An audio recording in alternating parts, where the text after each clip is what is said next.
Okay, so I'm just trying to pull up the chat stuff so I can see what all the nerds have to say when they join our group here. I think I could probably read that one.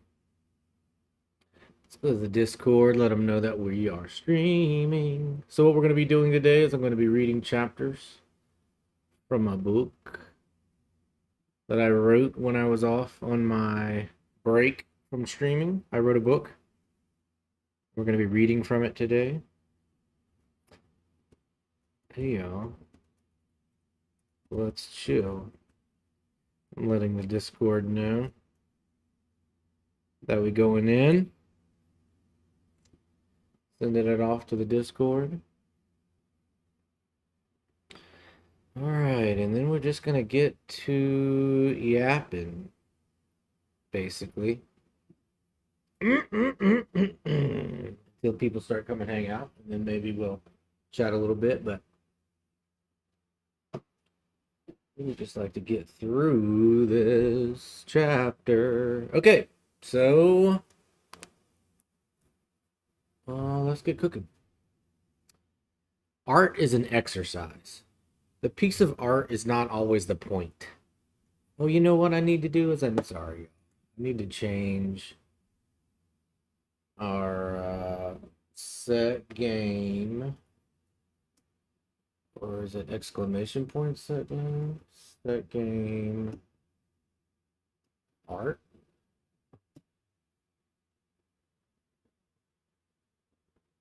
What is like on Twitch? It's a good genre if you're like reading an art philosophy. You know, is it just the art thing? Is there a better? Art's probably the best one, huh? We'll go with art. Good enough. Okay, all right. Sorry, I just had to get everything set up. We are in art. We've got the chat set up. We are streaming on Twitch, YouTube, and YouTube vertically. YouTube vertical, however they say it. And all right. This is a real one. Sorry about that last start. Art is an exercise. The piece of art is not always the point. Sometimes the act of making it is the exercise.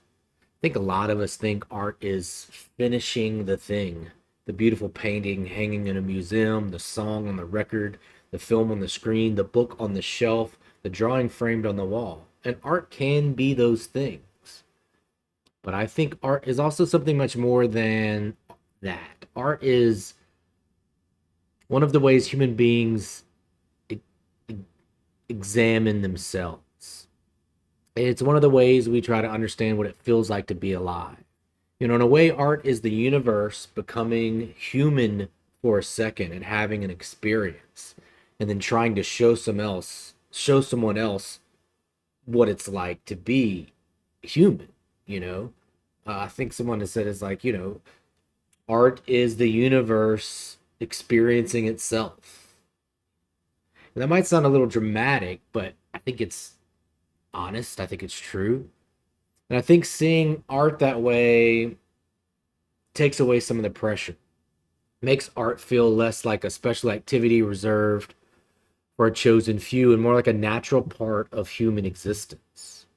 You know, human expression is already at the root of almost everything we do. The haircut you choose, the shirt you put on, the shoes you wear, the food you eat, the car you drive, the room you live in, the way you speak, the way you move through the world. All of those decisions are expressions.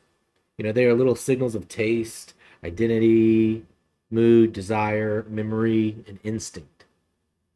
So maybe art is not as separate from ordinary life as we think. Maybe it is just more focused version of something we're already doing all the time. The way I like to think about it is that art is an exercise. You know, we understand exercise pretty easily. If I go for a jog, don't usually judge the jog like it's supposed to be a masterpiece. Do not finish running and think, was that a perfect jog? You know, that kind of would sound ridiculous. The jog is not the final object, the job is the practice. The point of the job is what it does to the body over time. The artwork can work the same way. The drawing is not always the point. The finished piece is not always the point. Sometimes the act of making art is the exercise.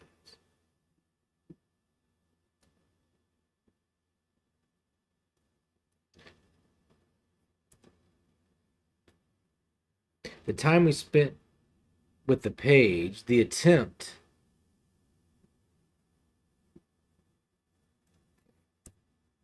And if physical exercise makes the body stronger, then I think if physical exercise makes the body stronger, then I think artistic exercise strengthens something else. I cannot tell exactly what kind of health art builds in a clinical sense, but I know what it strengthens in me. It makes me mentally stronger. It makes me creatively stronger. It helps me express myself more clearly. It gives me a place to turn confusion, stress, joy, fear, anger, grief, excitement.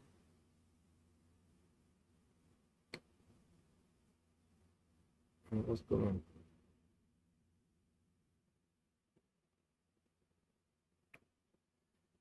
Can't tell exactly what kind of art clinically health art builds clinically sense, but I know what it strengthens in me. It makes me mentally stronger. It makes me creatively stronger. It helps me express myself more clearly. It gives me a place to turn confusion, stress, joy, fear, anger, grief, excitement, and restlessness into something I can actually look at. That's why I keep coming back to it. That's why I'm obsessed with art. And honestly, that's why I hope more people become obsessed with it too. Because when you finish a creative exercise, something in you has moved. Maybe the drawing is not perfect, maybe the song is not finished, maybe the poem is strange, maybe the painting is ugly, but you spent time translating something internal into something external. You took something that was living inside you and you gave it form. I think that that matters more than we give it credit for.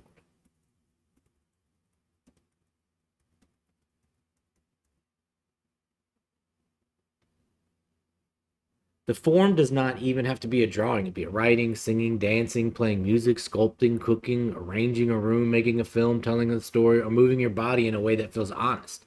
The medium is not the most important part. The important part is that you choose to express yourself regularly.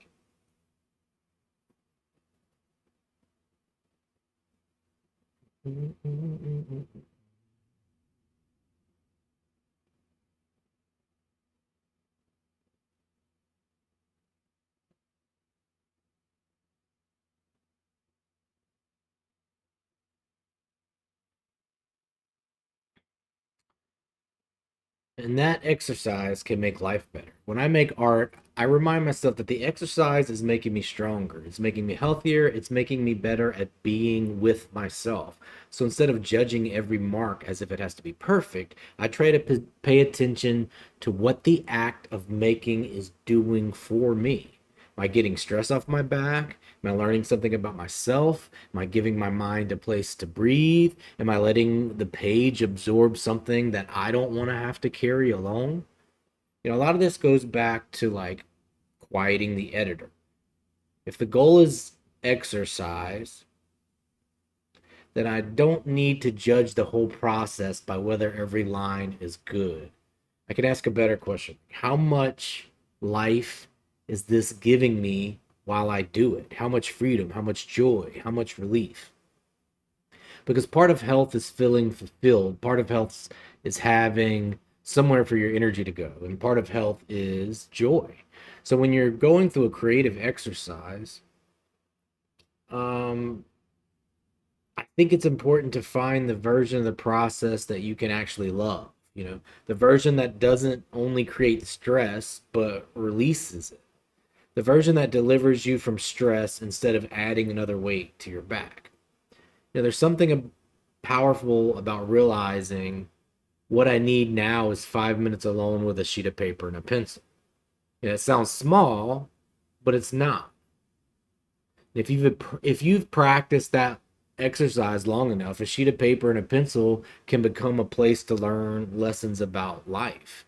You can sit in a room with almost nothing and begin to understand something about yourself. You can start to see patterns in the drawing that reflect patterns in your thinking. You can start to notice how you respond to uncertainty, frustration, control, imperfection, and change.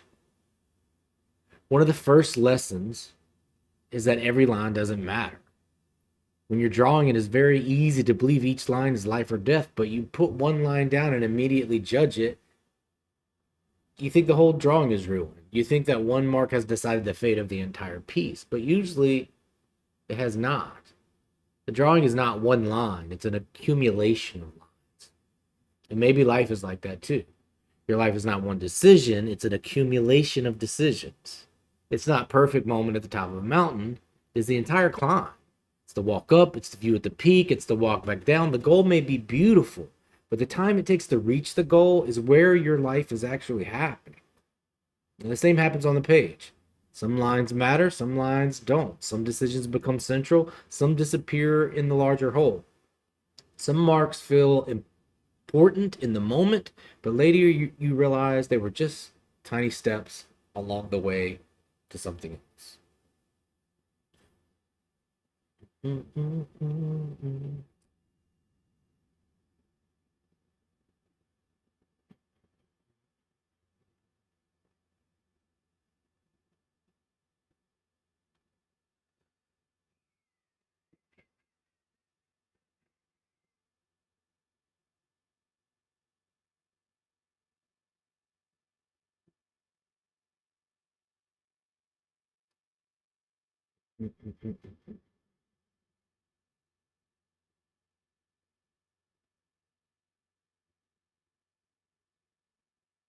In life, we often lose context. We focus on small decisions as if they are everything. We beat up ourselves over details that, with a little hindsight, may not matter as much as we thought. We convince ourselves that this one choice, this one word, this one awkward moment, this one imperfect line is going to define everything. But most of the time it doesn't. The larger picture is built over time. You only learn that by doing the exercise again and again. You can draw enough lines, and eventually you understand that a line can be imperfect without destroying the drawing. You live through enough days, you eventually begin to understand that a day can be imperfect without destroying your life. Another lesson art teaches me is how to let go of control. Trying to make a realistic point, you may need a certain kind of control. You know where the line is supposed to end. You are measuring, comparing, correcting, trying to make the image match the world as accurately as possible. There's a discipline in that, no doubt, and there's a beauty in that, for sure. But expressive art asks for a different relationship with control. When you're working expressively, I don't always know where the piece is going. I may not know what the drawing will become. I may start with marks, movements, instincts, an accident. And that can be scary. It can feel uncertain. It can feel like I'm driving without a map. But that feeling is not always negative. Sometimes that feeling is a lesson. If I can sit with a sheet of paper and let the artwork unfold without controlling every outcome, then I am practicing something much larger than drawing. Practicing how to remain calm inside uncertainty. I'm practicing how to keep moving when I don't know exactly where I'm going. I'm practicing how to trust that a beautiful result can still arrive, even if I don't have complete control over the path. That's not just useful in art, that's useful in life. Because life constantly puts us in situations where we don't have all the control. We don't always know where things are going. We don't always know how the story ends. And in those moments, it's easy to panic, tighten, overcorrect, and try to force life into the shape that it's not yet ready to take.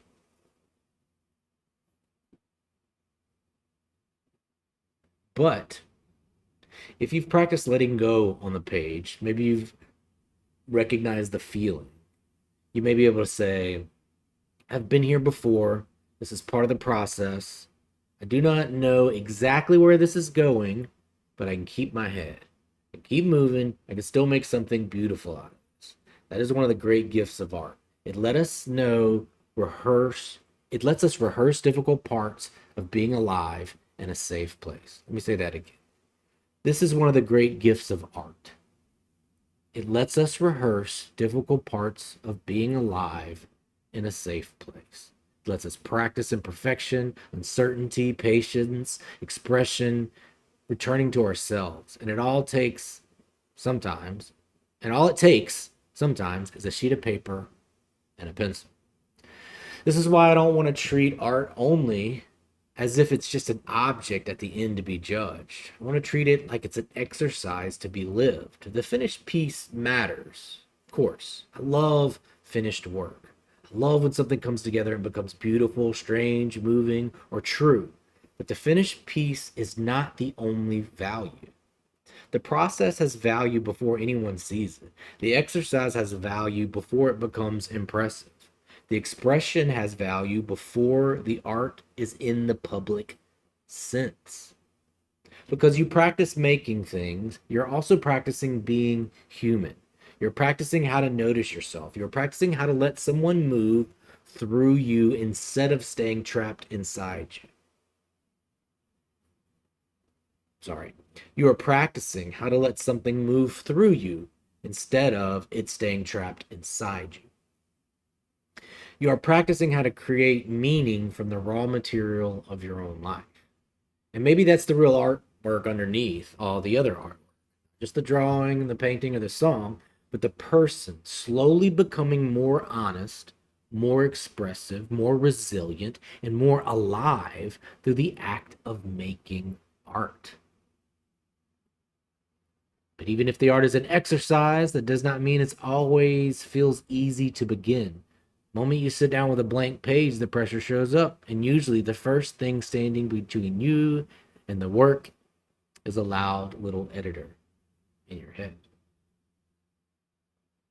And that's the next chapter about quieting that loud little editor in your head. All right, so that's one chapter done. It wasn't too bad, actually. Where are all my nerds at? I wonder.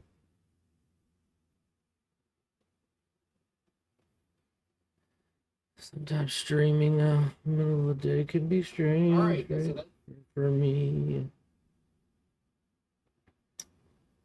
All right, so I'm just looking at my stuff, make sure everything's working.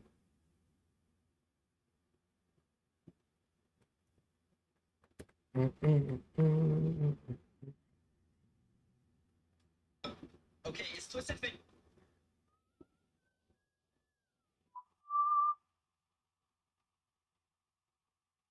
Okay, yeah.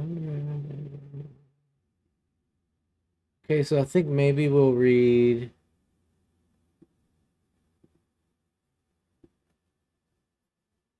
We'll read another chapter of this. Actually, I'm gonna stop the stream and start again in about maybe 20 minutes, maybe. Maybe we won't stop the stream. Trying to decide what we're gonna do next. I guess while we're already reading, let's just read one more chapter.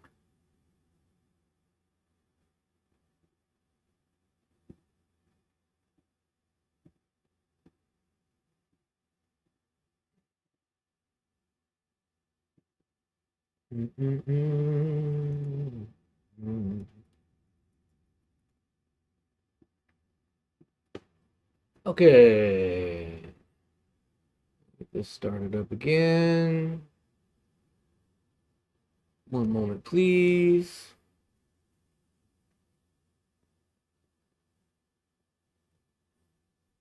All right.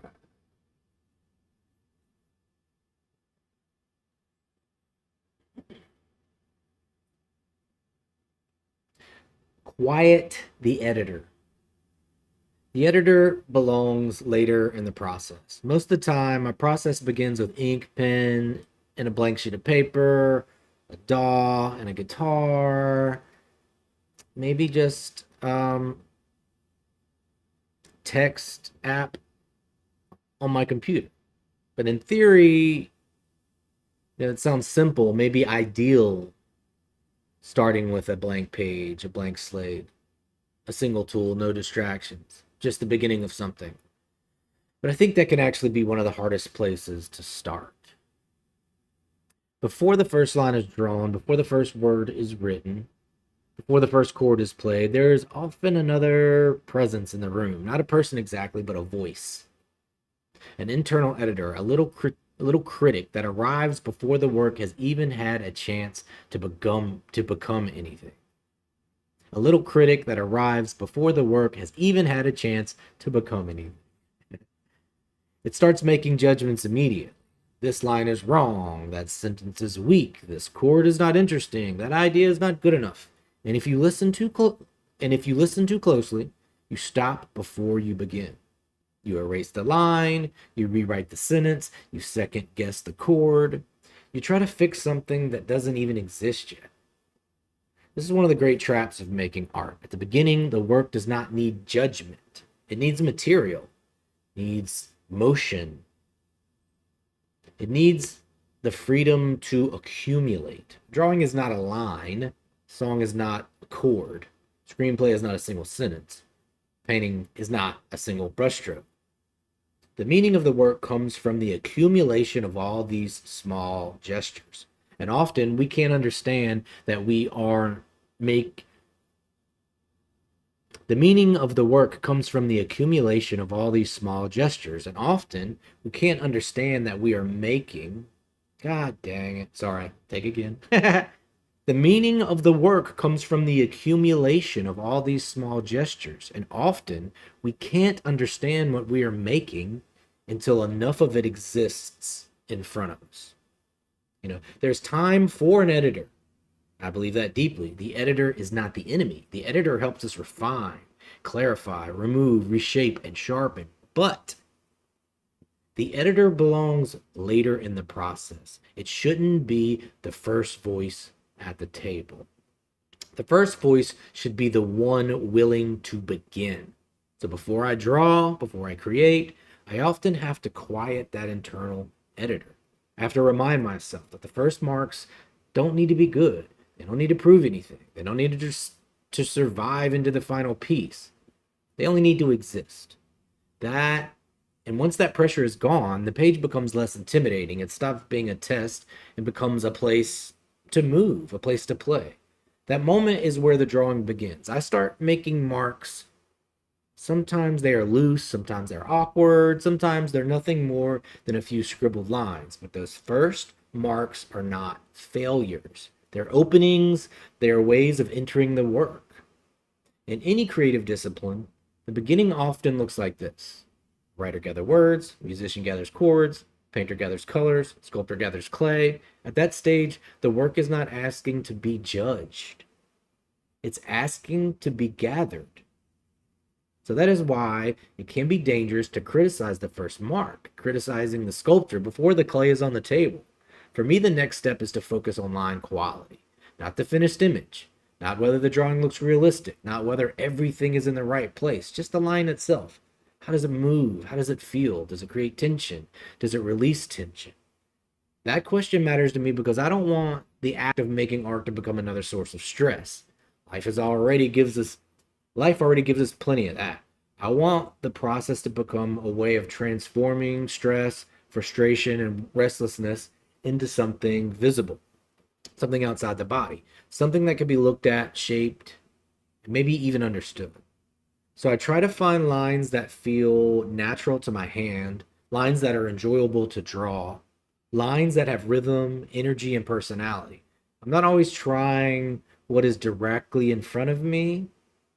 I'm not always trying to draw what is directly in front of me. I'm trying to find the kind of mark that feels alive. Yo! Shibito, Desuo. How are you, my dude? I'm reading some chapters from the book I wrote while I was on break. How have you been? I'm good. I'm good. I'm reading from the book I wrote. How does it sound? Does the microphone sound good? Is the reading sounding okay? Uh Did you finish your first semester of uni? How is the architecture going? How are the grades? How are the pets? How's the family? What kind of delicious dishes have you been eating? How have you been? It's nice to have you around.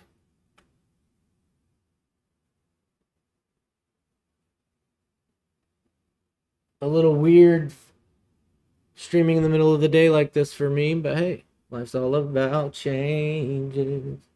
Grades are good, pets are doing wonderful. It's awesome. How's the family?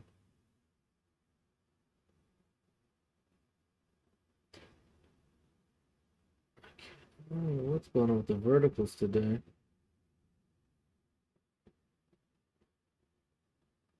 Dude, you don't gotta apologize to me. And also, man, the I think we all were, because I took a month or so off from streaming.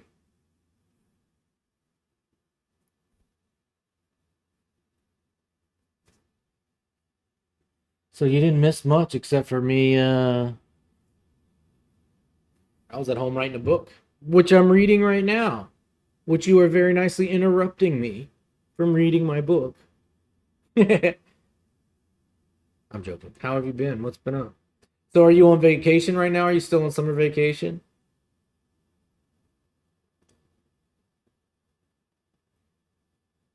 When does school start again?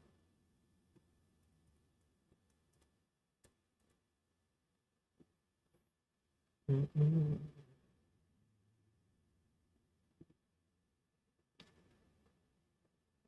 Oh, you're still in school currently, huh? Lovely. You still in architecture?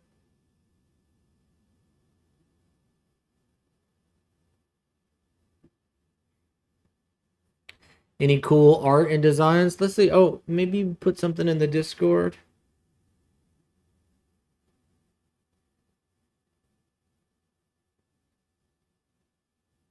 Let me see.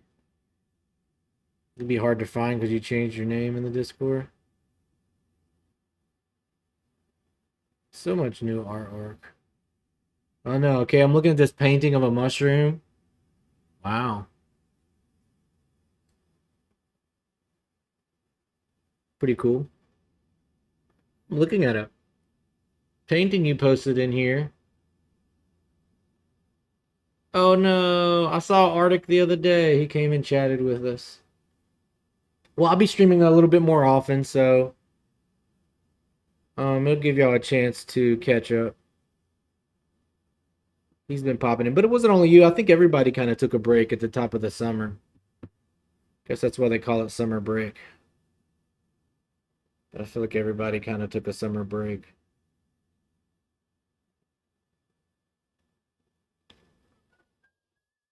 I think the whole community, we all took a break together. We're just getting it back together. Also, I've been doing a lot more music on the channel.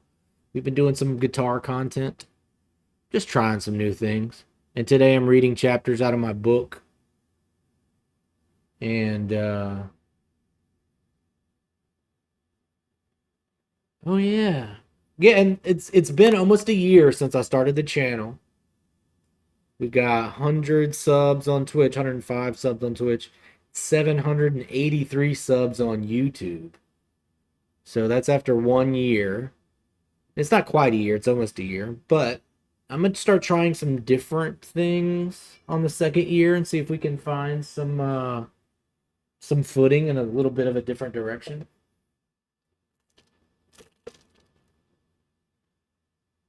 I think.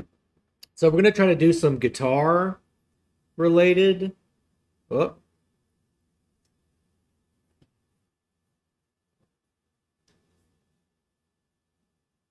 we'll try and do some guitar related content.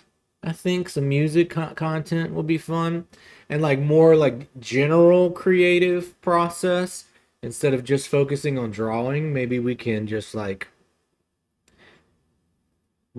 talk more about the creative process that we all use, whether we're a writer, a painter, a musician, an architect. I think that there's a crossover between all the creative stuff. You know. Hold on one second. I'll be right back. Should I get you some music going?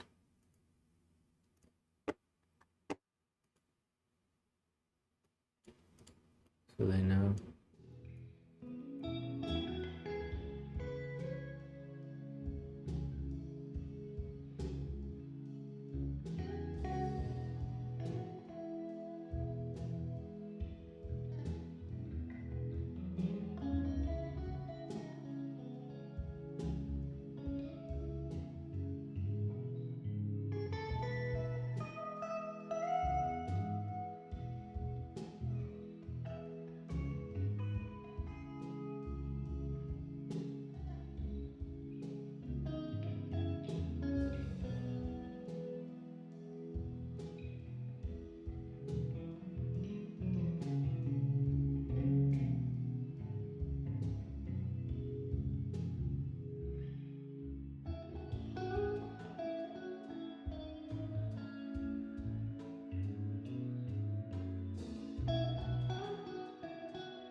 Good old fashioned Stream Boo bot. Does it make you feel nostalgic? Shibi, can you ban that bot? Are you able to do that?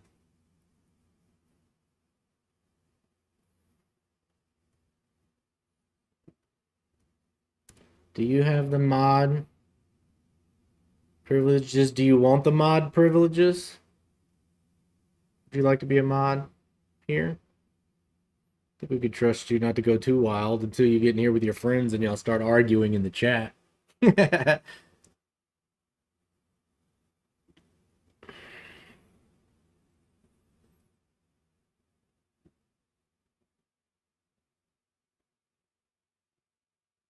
I do, with the powers invested in me,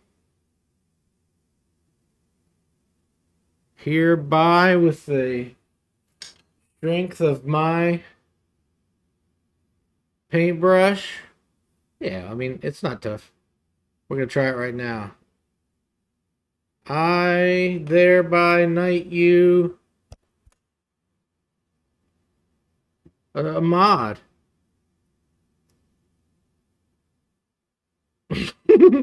You can't say no. You're now a mod. There you go. Boom, boom, boom. With the power invested in me and my paintbrush, you are now a mod. So your first duty at mod is to go click on that Stream Boo bot and ban them, please. Welcome to the Mod God Club, my friend. Corpse Man. Look at that right out the gate. Thank you. See? That doesn't take any extra time. While you're already here on stream,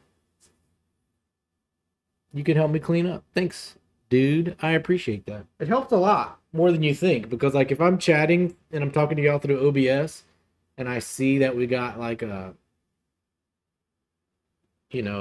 bot, like I have to go to one of my computers, open up browser, go to Twitch, go to my dashboard, open up the chat, and then ban. It's like a lot. You can't ban them from OBS. You have the power. My God.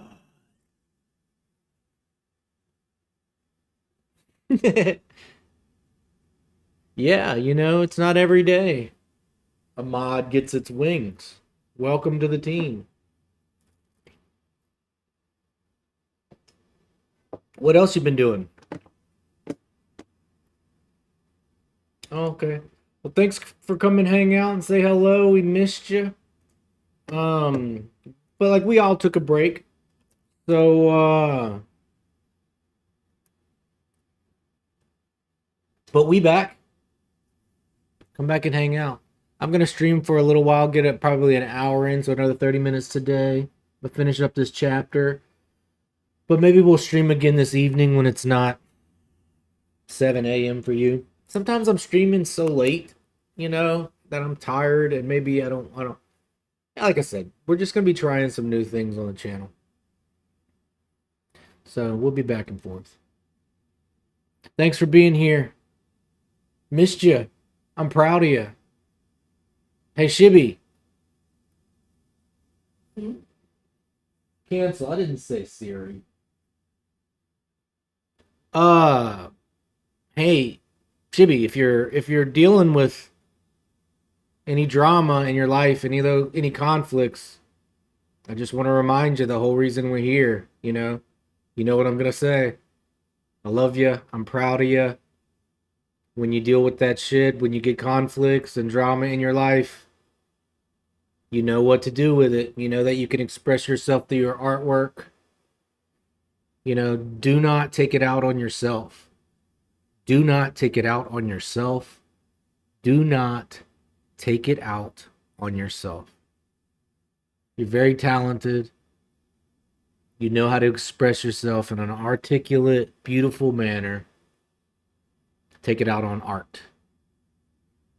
Give other people permission to do it as well. Proud of you. I'll see you next time. Stay up.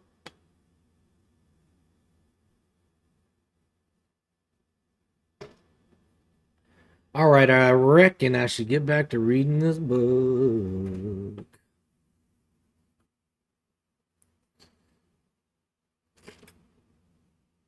Later, baby boy.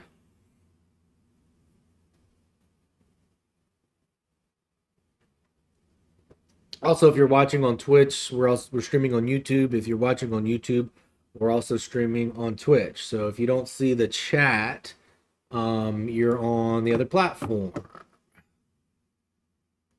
So if you're on YouTube and you want to see where the other the other chatters on, they're on Twitch, or vice versa. Either way, wherever you're at, feel home there.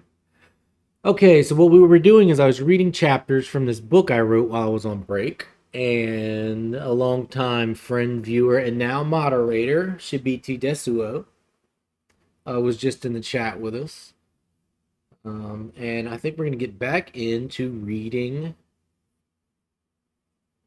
a chapter of this book. Let's see if see how the YouTube verticals are doing again.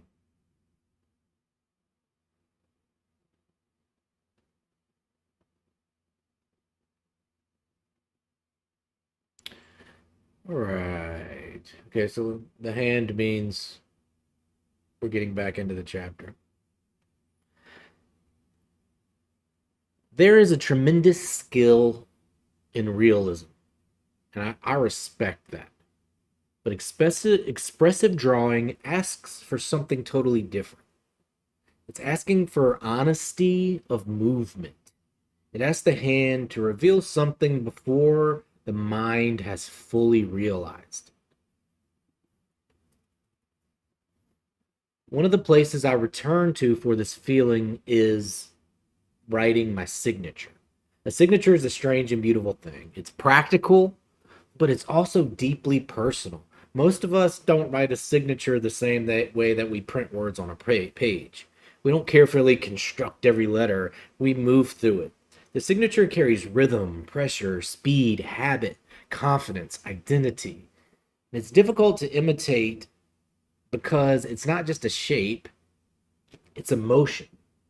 As children, many of us practiced our signatures long before anyone needed them. We wrote them over and over, trying to find the version that felt like us. We were not being graded. We were not trying to make a masterpiece. We're simply discovering the marks that belonged to us.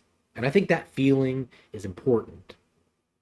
When I'm drawing, I try to find a line with the same ease, not necessarily a literal cursive line, but a line that carries that same freedom, the same comfort, the same sense of ownership. A line that feels less like an assignment and more like a natural extension of who I am. I think this is where style often begins. The style is not always something we invent intellectually. Sometimes it's something we have to uncover physically. It lives in the way the hand moves when it's not afraid. It lives in the small decisions that we make without realizing we are making them. It lives in the pressure, rhythm, hesitation, speed, repetition, instinct. The goal, at least in the beginning, is not perfection. The goal is just permission.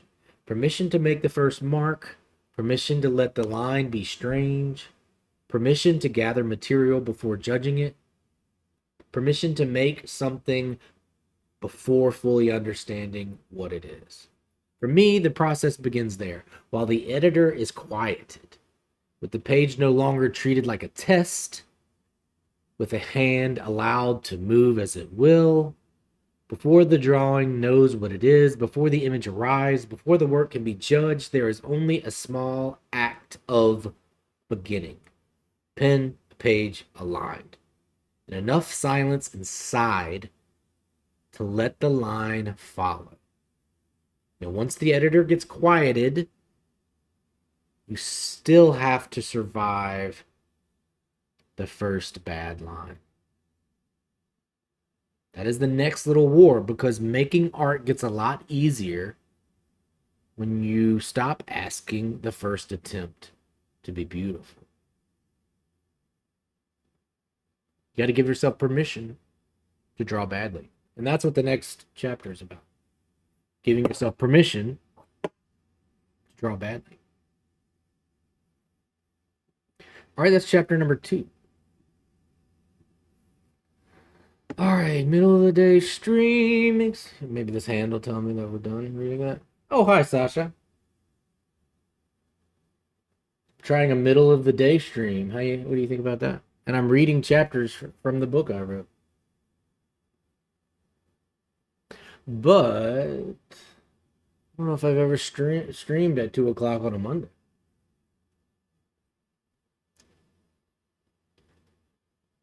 But hey, there's human beings here, I see. We had a friend on the other on our horizontal chat as well. Okay, so if you're just hanging out, working, riding around, I'm gonna keep reading my book. I got 15 more minutes before I'm gonna get out of here.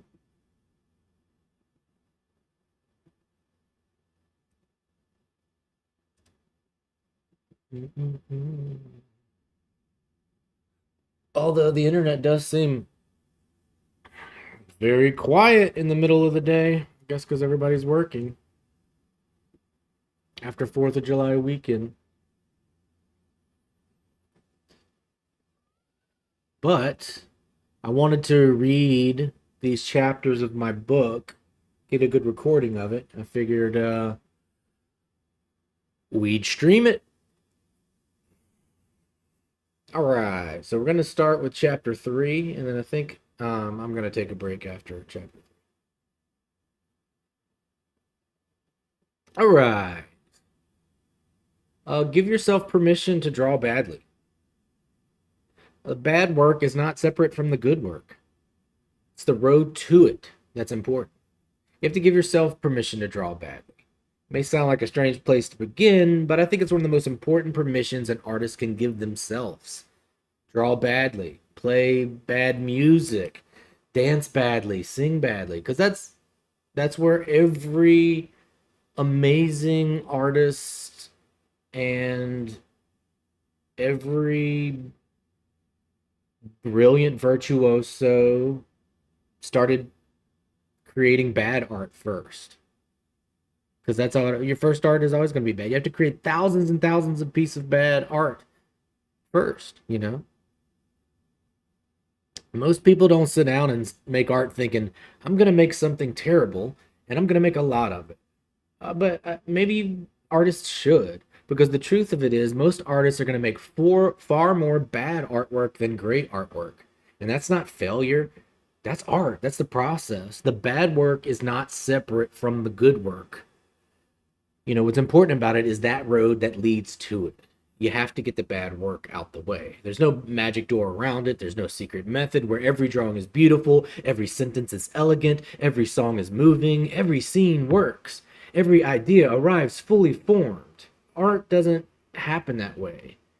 Art happens through repetition, it happens through time, it happens through the willingness to make something bad and then make something else. If you sit down and you draw a hand and it looks terrible, doesn't mean you're bad at drawing. It means you've drawn a hand. But if you sit down and you draw 1,000 hands, something will happen. You begin to understand the hand, not just the anatomy of it, but your relationship to it, the way you see it, the way your own hand wants to translate another hand onto the page. You don't have to obsess over drawing the perfect hand. You don't have to punish yourself into talent. I'm going to repeat that. You don't have to punish yourself into talent. You just have to stay with it long enough for time to start working on you. You don't have to punish yourself into talent. You just have to stay with it long enough for time to start working on you. I believe time equals talent. It's not something you're born with.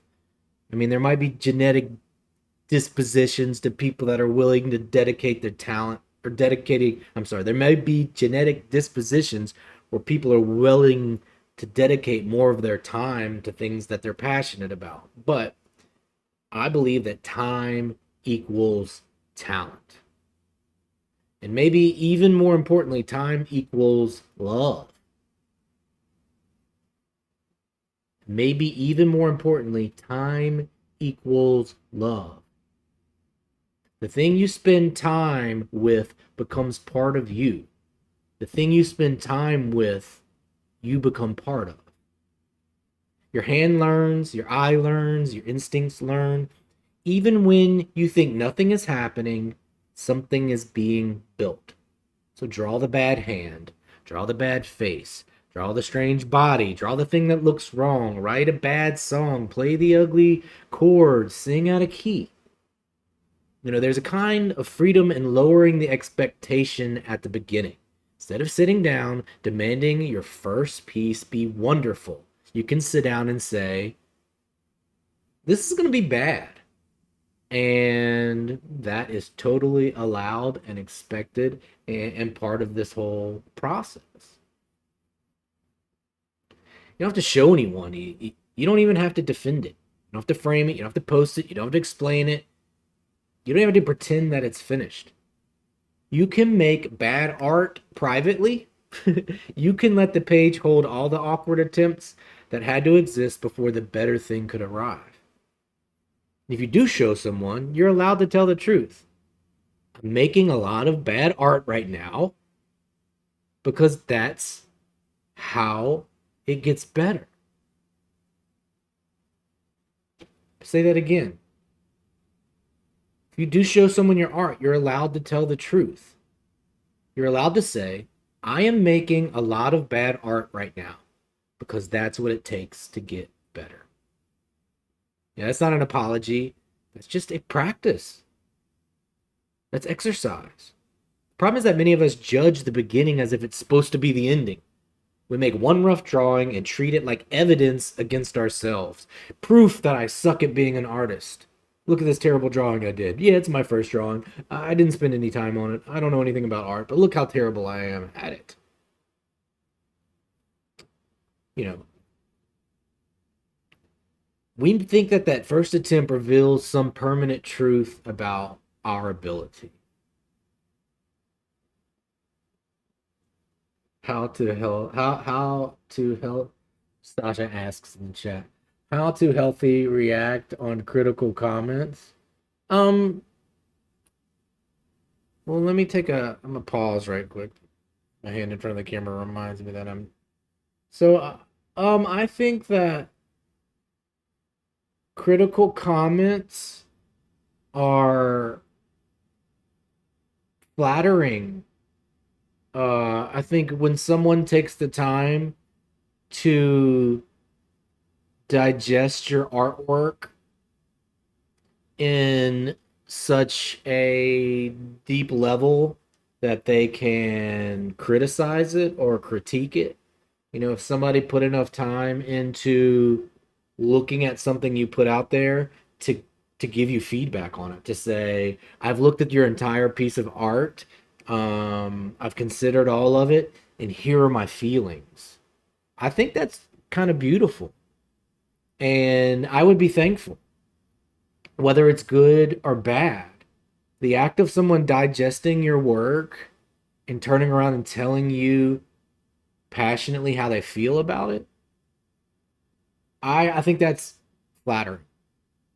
Number two, if someone tells me how much they like my artwork, I don't think that, I don't necessarily believe that that can push you further than when somebody tells you what they don't like about the art. Because when somebody tells you what they don't like and they've looked at your work and they've given it a critical point of view, you can make corrections and you can become better because of their critical point of view. If someone only tells you what they like, you can't correct anything. You can't become better. So when someone gives you that critical comment that makes you feel bad or that feels negative or that discourages you from creating art, remember that number one, that critical comment is flattering. Somebody really appreciated your artwork enough to get into it. Whether they gave you a good comment or not, time equals love. And they spent time with your art enough to give you a passionate comment. They're showing you a little bit of love. Number two, the bad comments, the negative feedback, teaches you things that you can fix. Positive comments don't teach you things that you can fix. That doesn't mean every negative comment is worth listening to, but a good, thoughtful criticism is sometimes the best thing you can receive as an artist. And I think in that point of view,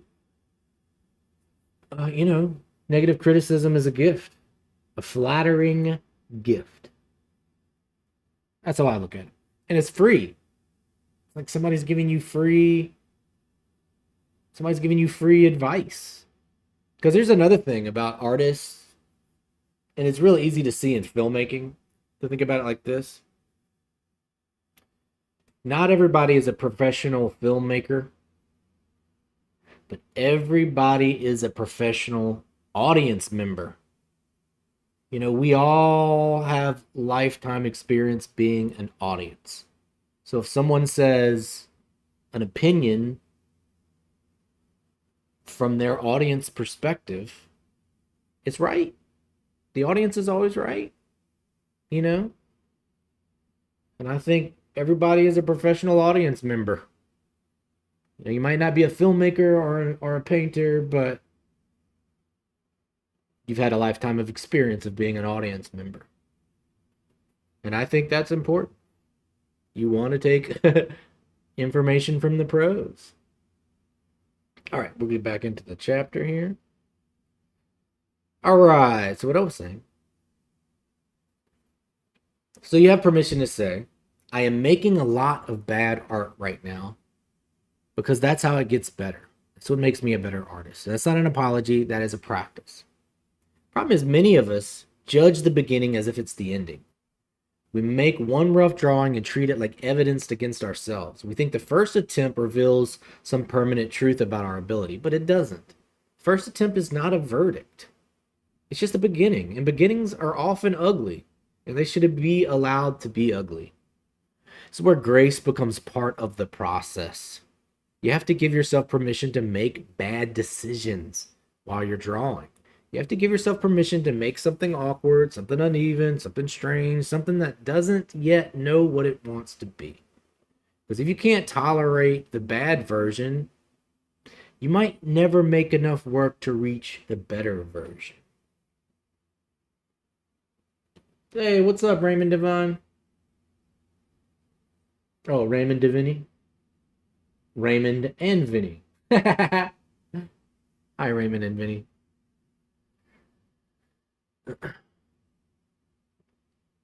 Because if you can't tolerate a bad version, you might not make it. Because if you can't tolerate the bad version, you may never make enough artwork to reach the better version. The beautiful piece is usually hiding somewhere behind the hundreds of thousands of less beautiful pieces. It's not waiting for you at the beginning. It's waiting for you after repetition. Repetition, repetition. And even the good is a complicated word. Good art is not always clean. It's not always realistic. It's not always easy to understand. Some of the greatest art in the world is strange, ugly, difficult, provocative, confusing, or uncomfortable. Some of it doesn't look good in the obvious sense at all. So if the goal is simply to make good art, that's kind of a trap. Because what does good mean? Good to whom? Good by what standard?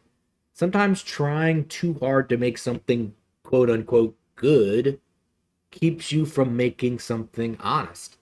And honesty may matter more. A strange mark made 1,000 times may become more powerful than the perfect mark made once.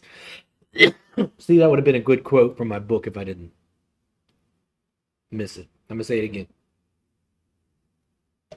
A strange mark made 1,000 times may become more powerful than a perfect mark made once.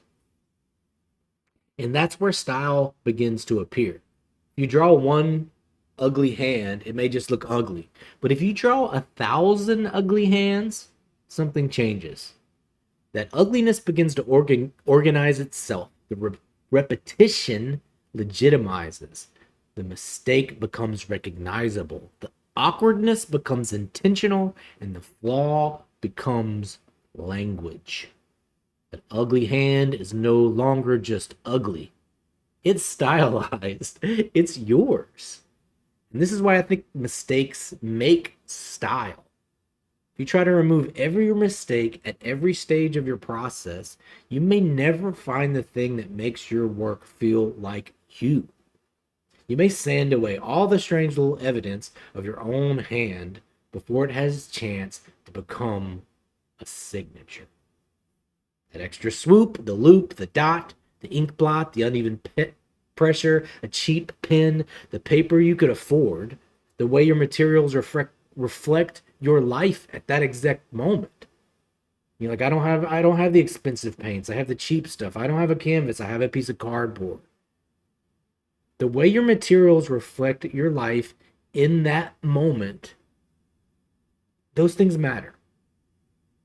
Your technical choices are not separate from who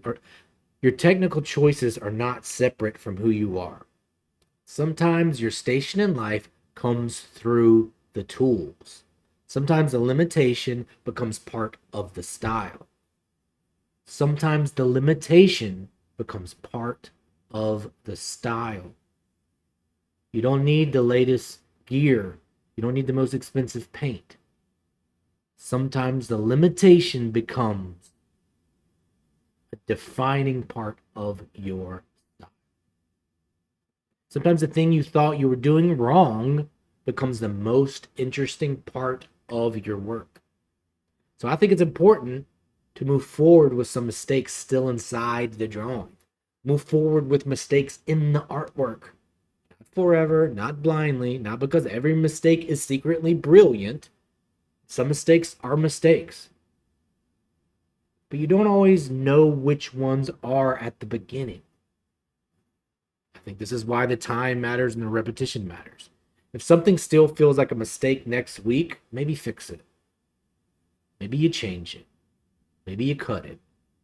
But if you remove everything immediately, you never give yourself the chance to see what those mistakes become with a little bit of distance. Hindsight is one of the artist's greatest tools. When you look back at work you made a week ago, the editor can return with some wisdom.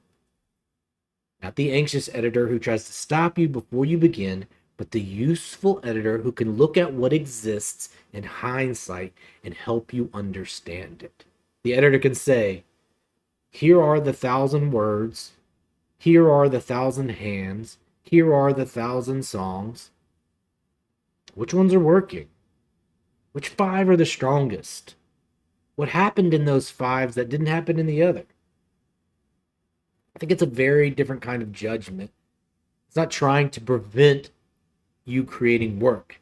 It's studying work that's already been created. It's helping you learn from your own instincts. Bad drawings teach good lessons. And I think that's the goal.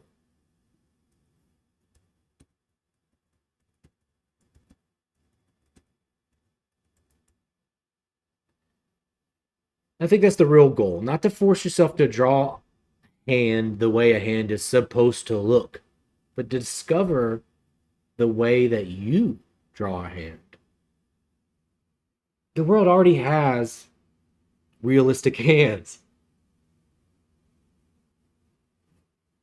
If all you needed was a perfectly accurate hand, you could take a photograph. But drawing is not only about accuracy, it's about translation.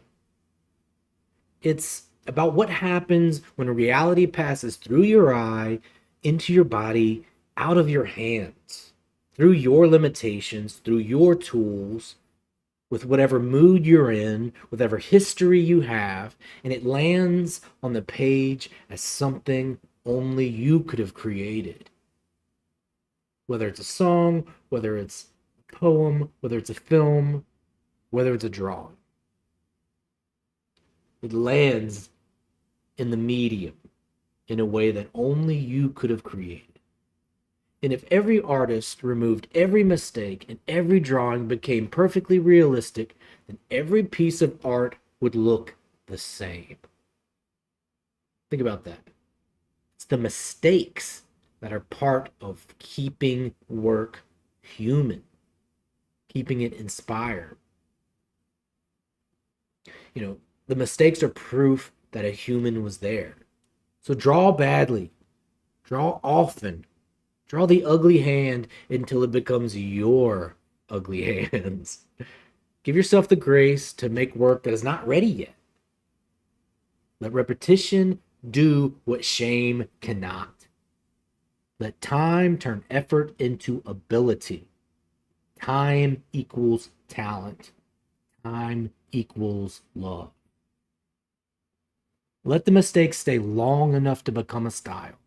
Because the point is not to avoid bad art. The point is to make enough art that the bad art has somewhere to go. Giving yourself permission to draw badly helps. But it doesn't make frustration disappear. Frustration still shows up. The trick is learning to not treat frustration like a stop sign, but understand that frustration is the precursor to a breakthrough. And that's what we'll talk about next episode, next chapter. All right. That's the end of our experimental midday chapter reading stream. So I think I might stream a little bit later. We might read some more chapters. Thank you for being here. You could be here. You could have been anywhere in the world, but you're here with us. We appreciate that. If you haven't heard it recently, I love you. I'm proud of you. When the world gives you lemons, make some lemonade. Remember, when you're having a bad day, don't take it out on your friends. Don't take it on your family. Don't take it on the drywall. Don't take it on your coworkers. Do not take it out on yourself. Do not take it out on yourself. Do not take it out on yourself.